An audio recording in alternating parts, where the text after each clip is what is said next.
Hello and welcome back to another episode of Critical Reactions with your host Brian.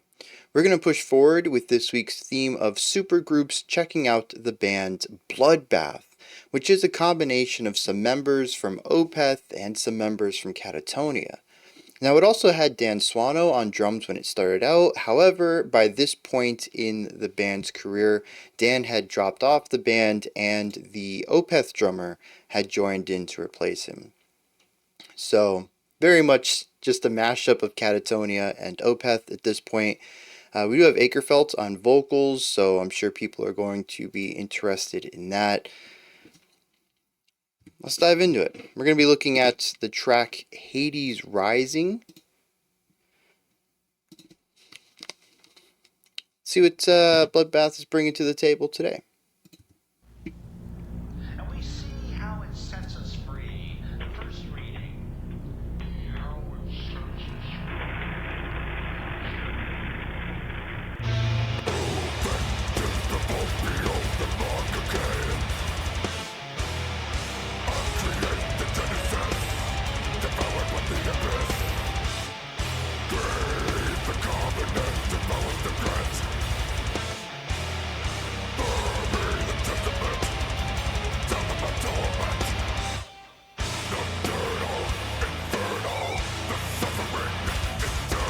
That was a neat little transition there. We had our bars of 4 before that, and then one beat of silence into the new idea.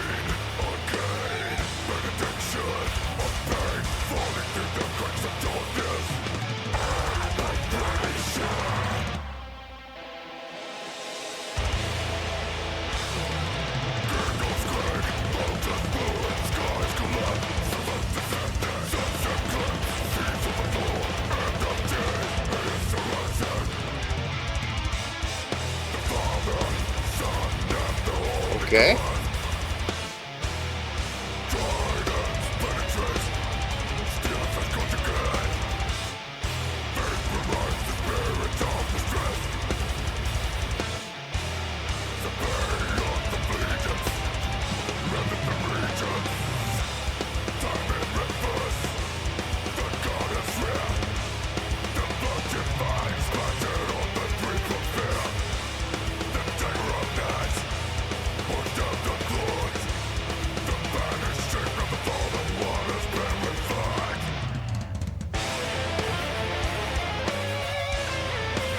Yeah, the arpeggiation sweeping coming into this.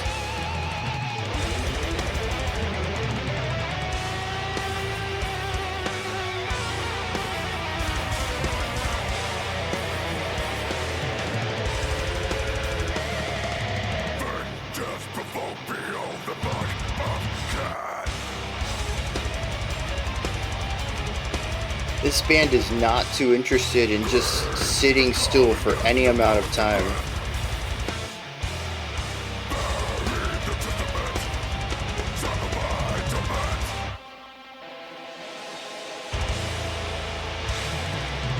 That really dissonant 3-guitar layering.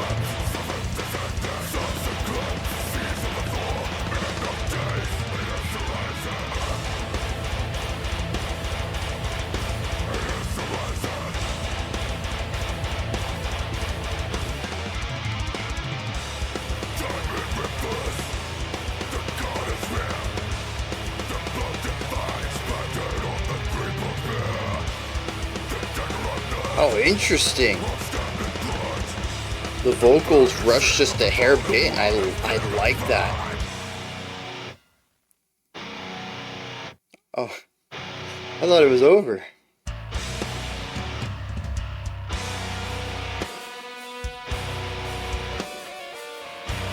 Okay, strange bit of groove here.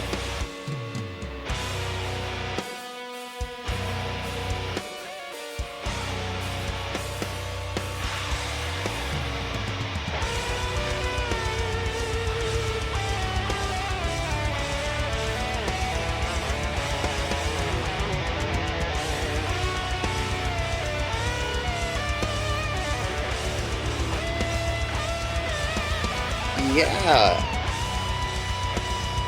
Okay.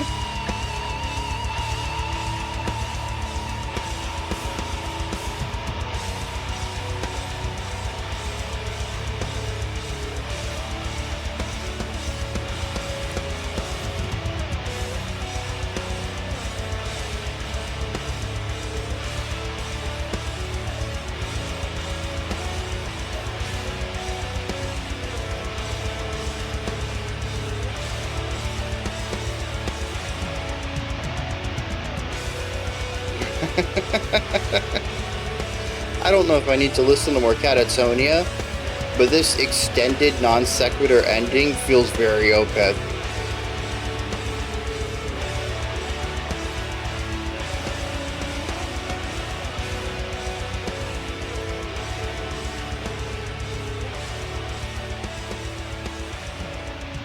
Yeah, I'm kind of torn on this.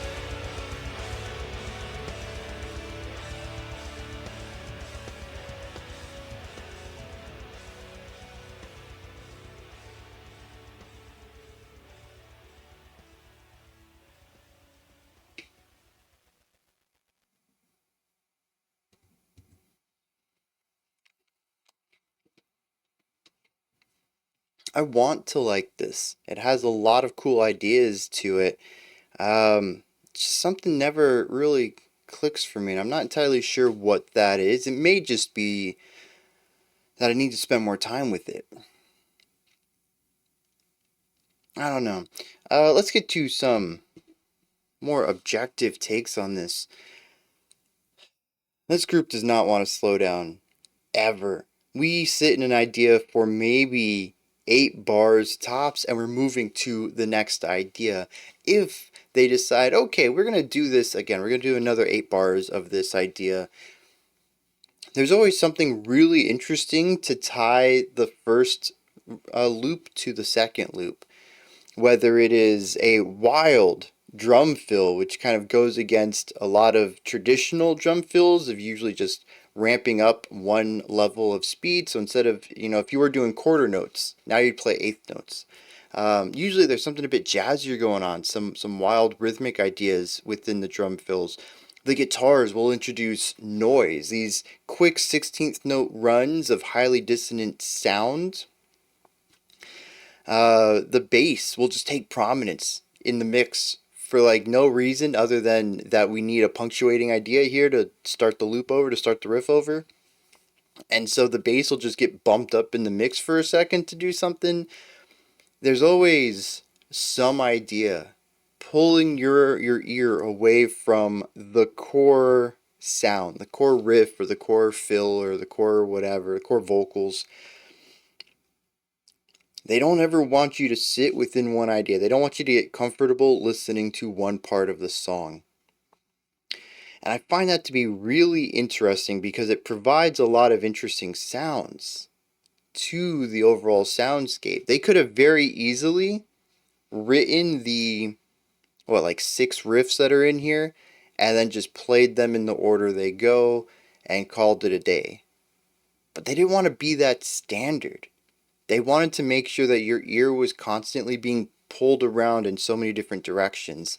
And they do that primarily through these punctuating ideas, drum fills, little licks at the end of phrases. They're all over the place. But even that's not enough for them. That's not enough movement. So every section needs its own time signature or tempo. And the song consistently changes, fluctuates in its time feel. We started off in something that I'm not entirely sure what the time signature was. By the time I realized it was odd, we were already moving on to the next idea. It might have just been an interesting phrasing within 4/4, since I'm pretty sure the rest of the track was in 4/4. Regardless, there is something interesting happening with the time feel in our first section, our intro. And then we move into 4/4 and we get 8 bars of this, and at the end of the 8 bars we've had this consistent 4-beat phrase. Then we have 1 beat of silence into the next idea, which is in 4/4, which means that this 1 beat is disruptive. We have a bunch of bars of 4/4, and then somewhere in the middle of that we have a bar of 1/4. It is such a disruptive idea. I mean, it works, right? The end result is fine. But just hearing that, I'm expecting the next bar to begin, and then there's silence. I'm like, okay, so we're gonna have a few beats of silence here. Nope. Nope. A lot of bands would put that beat at the end of their last bar. So they would do 3 beats of playing and then a beat of silence. There's your 4/4, and then you start your next bar on 1. No, they just socketed a 1/4 bar in the middle there. And it's just such a bonkers idea.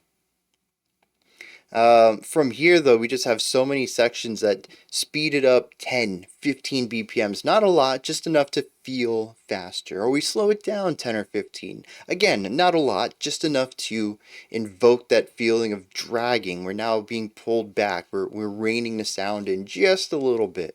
Just enough to feel, but not enough to drastically change the flow of the song. It's once again the listener getting pulled here and there, back and forth, all across this. If it isn't something on the larger idea of tempo changes, again, it's the little ideas, little ornamental things, little fluctuations in the mix in order to direct your ear somewhere else. You're not allowed to focus in on anything on this track. I find that to be a really interesting decision, and it permeates everything. It's really difficult for me to do what I typically do, which is my type of active listening, where I focus in on one instrument. What are you doing? All right, I got a grasp on that. What's the next instrument doing? Got a grasp on that. Move to the next. And then try to take it all in as a whole to see how it all works together. And every time I start to get somewhere, oh, okay, you're doing this little lick here, and it represents, oh, whoa, what's going on over here? Oh, that was kind of, oh, it's over. Okay, back to the, oh, now the guitar's doing something different.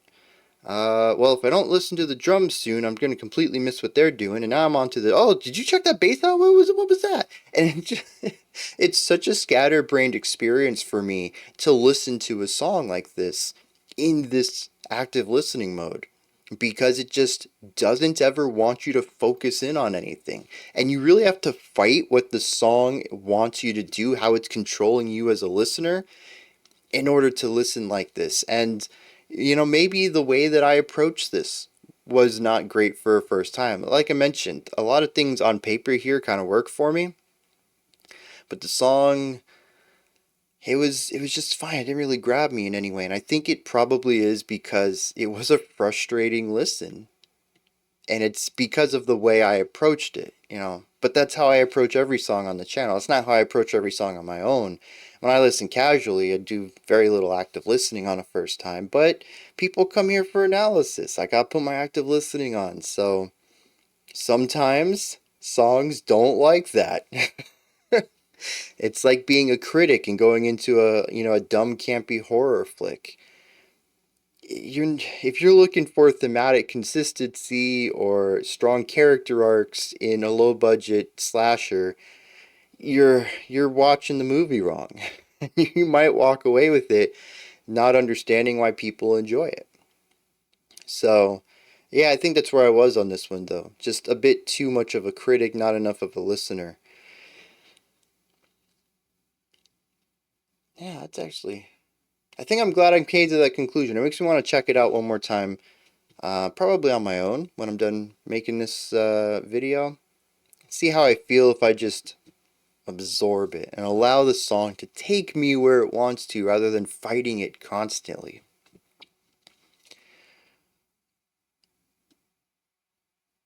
Now, I will say that there are some interesting twists and turns in here, though. There's some parts of this song that are very, very rule of cool death metal riffage. But that, I don't think, is the predominant mode that the guitars are written in. And I find this to be wild, because I actually hear a lot of progressive metal in here, which makes sense, I suppose, with OPETH on board. Who handled guitar? I know the OPETH vocals and drummers were here.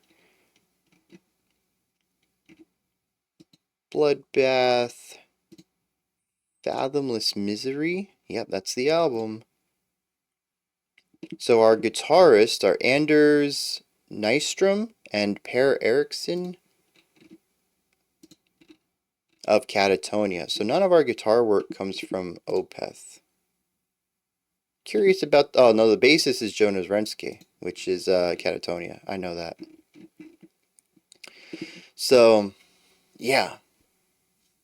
Pretty much all the melodic work here comes from KATATONIA. All the riffage comes from KATATONIA. And see, here's the thing too. I only know Katatonia for their softer side, and only that I think I've heard two or three songs from. I know that they have an older doom metal element era of them, but I don't think I've heard any of that. So listening to them write these death metal riffs is pretty cool, honestly. Not something I expect from the group. Um, but that might explain some of the other stuff going on too, because it doesn't feel like a band wanting to make death metal music who have only death metal influences, if that makes sense. You know, you listen to a garage band, they have their favorite band, it's like all death metal stuff. They're like, this is what we want to play, and then they emulate their influences. And like I said, I don't get that here. This definitely feels like people coming into death metal who write other kinds of music. To me, though, it's interesting because it feels more progressive. We have more melodic riffs in here. We have ideas that might loop once but are not designed to be played over and over and over. They don't have that sticking power that a band like Bolt Thrower has with their riffage. These bands are designed for minimal usage, designed to push the song forward, to create a specific vibe or atmosphere or emotion, and then to move on to the next idea. And I think they do that rather well. In fact, there's a lot of ideas in here that do show up multiple times, but not in loops. They're not ideas, they're not riffs in the sense that you play it all the way through and start it back over. It's more like a motif where you play it all the way through and then maybe later you'll bring it back up. And in that sense, it's really interesting. Like, if you didn't pick any of this up, go back, listen to the track again, right? And listen to the riffs and listen to just how often you hear an idea before they move on to another. And if you want, pull out a pen and paper or use, Notepad on your computer or something and jot down, okay, here's riff 1, here's riff 2, here's riff 3. Oh, here's riff 1 again. We revisited, we do have the repetition of it like a loop, like a riff would have. It's just not back to back with itself. This happens all over the place. And in fact, it becomes the point where it almost feels like sections. It's difficult to. My brain's going a mile a minute. I'm trying to process what I want to say. The structure of the song, I think, could be summed up if you look at the vocals in sort of a verse chorus format. But if you look at the guitars and you listen to their riffs and you structure out how the song would be if you focus primarily on that, you're going to get something more along the lines of like A B C D A B C E D, and it's more about, it's less about the fact that we have a verse rhythm and more like we have a verse riff, and more like we have a series of musical ideas that form the verse. Like I said, it's a very progressive stance, but I don't even think it's something we hear too often in progressive metal, especially not modern day progressive metal, which still tends to use repeated ideas just with wilder time signatures or rhythmic or harmonic ideas. This sort of feels closer to, I don't know, modern classical. Even that feels, that's not a perfect analysis, comparison either. I don't, the thing is, I know the structure. I just can't think of where I've heard it before. I don't know a genre of music. But regardless, it's interesting to hear it in the realm of metal. And I really like that. Um, at the end of the day, though, it's not like it's a perfect song for me, anyways, coming from a subjective element. Vocals, man, Akerfelds, they're not my cup of tea. I don't know if they ever will be. They're better than most growls. If I have to listen to growls, yeah, I'll probably take Akerfelds over most. But that's probably my biggest hurdle with it. And the production is a bit older. When did this come out? Fathomless Misery. Oh wait. I think the production shows, although the music video also wasn't the best, this was a 480p video from 14 years ago, and it's probable that the audio is also more compressed than it would be if I checked this out on Spotify. The video didn't really add much to my experience with it, so I do kind of wish I checked the Spotify version out. But this was the one that was suggested to me, and so I went with it as usual. Um, oh yeah, but the ending. I don't get the ending. I really don't. It feels like the song ends. We abruptly stop the song. Everybody cuts out. We have a beat or two of silence, and then everybody hits in for a quick stinger. And then we have another beat or two of silence, and we kind of do this a couple times until the song builds back into its next idea, which is an atmospheric outro. As I mentioned, this reminds me of OPETH. In fact, it specifically reminds me of Deliverance, an ending that I feel goes on just too long and doesn't really have much to do with the rest of the song. And I know that's a hot take. A lot of people love Deliverance's ending. In the reaction, I let you all know it wasn't my cup of tea. And it's kind of in that same boat. I don't understand how it works within the rest of the track, what it's supposed to mean, what it's supposed to do. But on top of that, I kind of liked it as an isolated idea, at least. The guitar solo that kicks it all off is really well done. It's a super tasteful solo, which is cool because all the solo guitar work we had heard in the rest of the song proper was very shreddy. This was a nice counterbalance to that. The atmosphere was palpable. It was well written. I liked it until it went on for too long. I don't know I don't know which of the band members is at fault for the length of this and then the eventual fade out, but I guess much like the rest of the song, it's kind of hit and miss. On paper, I should like it, and there are things here I do enjoy, but it just has too many misses for me to highly recommend it. And of course, it still feels heavily detached from the other 4 minutes of music, so I don't know, just kind of leaves me a little bewildered. But, like a good film, it's something to dig into on a second watch, and maybe knowing how it ends, the rest of the song makes more sense within that context. I'm going to hit some lyrics, see what's going on there, and then we'll wrap this video up. This is neat. So, here's the structure as laid out by the vocals. Verse, verse, refrain, verse, chorus, bridge, verse, refrain, chorus. 3 groups of 3.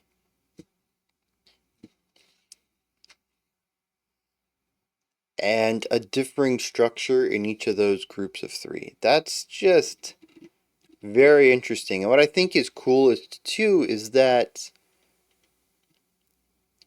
the first 2 groups are all new. There isn't a single section in those 6 sections that repeat anything prior to that. But our final group of 3 is all repeated content. Verse 4 is verse 1 minus lines 3 and 4. Interesting idea, cutting it down from 8 lines to 6 and removing something from the middle, not the beginning or the end. Then we have our refrain and chorus, which are identical to the refrain and chorus we explored earlier. Yeah, very neat. The song, though, as the title suggests, is Hades Rising. It's about Satan coming up and spreading evil and hatred and sin throughout the world, and then murdering God and taking back his place in heaven of sorts, being, a fallen angel.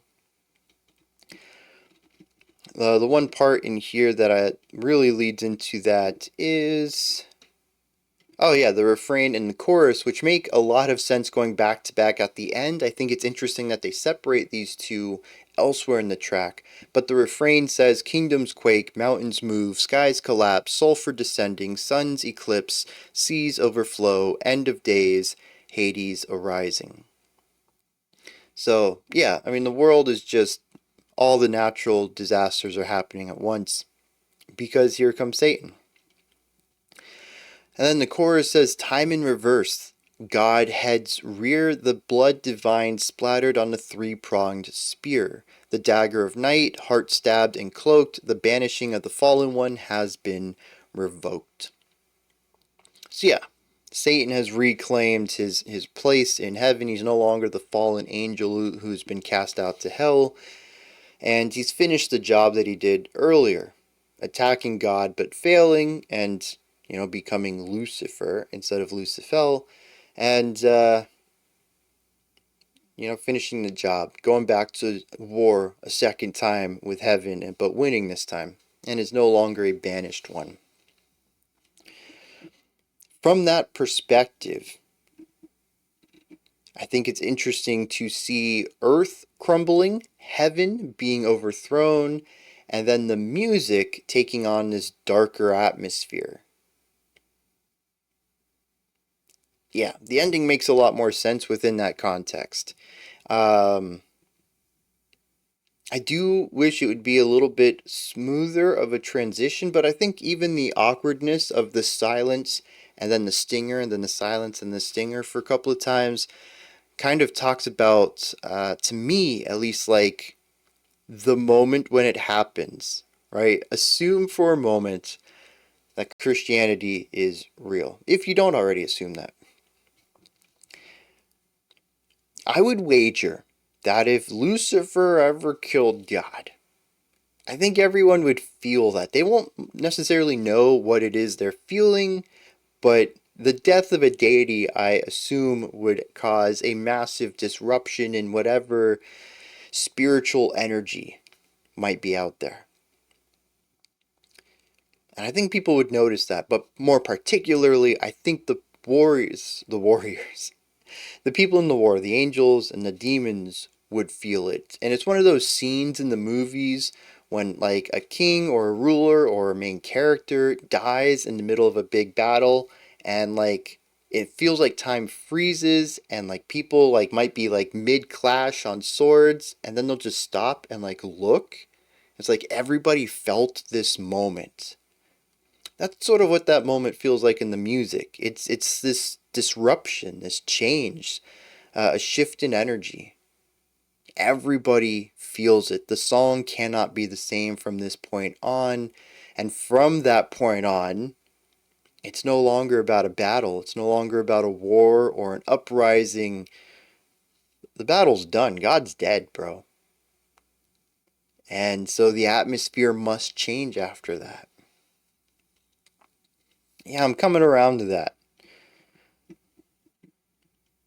Everything else in this song, though, is much like the refrain, which was, kingdoms quake, mountains move, skies collapse. It's these quick little snippets of ideas that sort of fuse together into a larger concept, but there aren't really any full sentences in here. Like verse 2 just says nocturnal, infernal, the suffering eternal, soaking the rays of celestial light, noctilica, profane, arcane, benediction of bane, falling through the cracks of darkness, obumbration.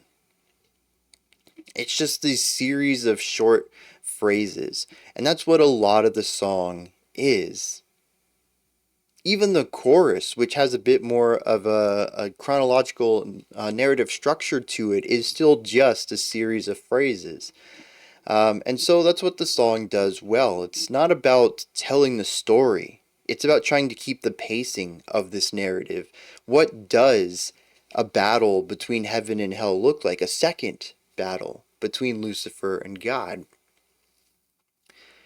It's probably something that happens faster than you could sing about. So they go for this feeling, which gives the lyric element a very fast pacing to it. You don't need to worry about articles, descriptors, objects, and subjects. just what's happening now, what's happening now, what's happening now, quick little phrases. And combined with the ferocity of the music, the fact that it is so, even this I was talking about, the music, there's so many things happening in it that it's really difficult to focus on any one thing, much like a war, a battlefield. You can't just focus on one clash between two soldiers over here because there's a catapult over there and there's this other thing going on over here and there's some horses running through the battlefield over here. It's chaos. Granted, the music was a bit more structured than pure chaos would be, but I think it embodies that feeling really well. Even going along the lines, I was talking about those dissonant guitar licks that would appear just out of nowhere. Something that I hear more often in deathcore and what's the other one? I guess just there's got to be another one. I don't listen to enough deathcore to associate a sound to that, but deathcore does do it as well, where two guitarists will play a harmonized idea, usually fast eighth notes, but they'll have a really dissonant interval, two notes that just clash a lot. We hear quite a bit of those in this track, which is harmonic chaos being introduced to the song. Yeah, okay, it's all kind of coming together. Lots of good synergy here. See, I just need to spend more time with stuff. That's the thing. Also, I do think, though, that a more casual listen to this will be quite beneficial. Anyways, those are my thoughts. Bloodbath's Hades Rising. Let me know what you thought of this song. If there's anything that stood out to you, anything you'd like to add on to what I said or correct me on, or maybe you just want to put your own thoughts, opinions, or perspectives down in the community conversation forum, the comment section. Put the stuff down there, have some conversations about this, talk about it. Let me know what you thought of it. Above that, in the description box, you'll find a link to Linktree. Takes you to this menu right here. You can find links to my music, ways to support the channel, a link to the Discord server, and so much more. Above that, if you could, like, subscribe, and ring the bell. I greatly appreciate all three of those. We do have a special selection coming up next. Otherwise, I'll be back tomorrow. We're going to check out another supergroup. Until next time, remember to be critical, not cynical, of the music you listen to, and have a fantastic morning, afternoon, or evening, whenever you choose to watch my videos.